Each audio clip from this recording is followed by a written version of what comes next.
So specifically, I would say that a prompt needs to have 4 main elements. So first of all is the context. You need to provide the bot with as much information about the context as possible. You need to put it in the loop because the AI is actually having a very vast knowledge. So unless you provide it with very specific context information about that specific problem that you're trying to solve, it wouldn't lead you the best results. And especially that many of the times the conversation or the kind of conversation that you have with the AI goes into a different kind of direction. So you're moving from one topic to the other, to the other, to the other. So before you actually move into the next conversation, you want to prepare the prompt and design it in the best way. So first of all, the context. Second of all is the task specification. You want to precise to the AI what is it you want it to do.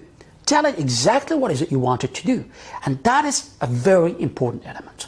The third element is the persona. And as we said earlier, as opposed to our conversation, the AI has this capacity for moving from one persona to the other. So in the prompt, make sure that you tell it or tell him or tell her, the AI, how exactly you want her or him to act as a persona in providing you that answer. Because if I'm asking you a medical question, I want the AI to act like a medical doctor. If I'm asking you a question about accounting, to manage my accounts, I want the AI to act like an expert accountant.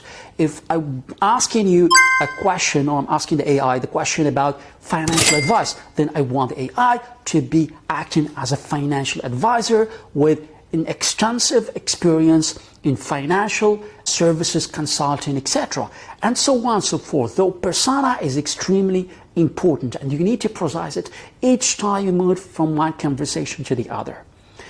The fourth element, and also which is very important, is specific custom instructions. And in that part, tell the AI whatever you want to provide as additional information. For instance, the format of the text that you want, how many words. I want you to write me a 250 words text. I want you to write me the answer in bullet points. Sometimes you're kind of, there is some level of urgency. So what you're saying is, please provide me the answer in 1 sentence. Please provide me the answers in 3 bullet points without going into detailed explanations. Those specific custom instructions actually will help the bot to format the answer in the best way that fits what you're looking for. Okay? So these 4 elements are extremely important to design the prompt and get the best possible answer that fits exactly your expectations.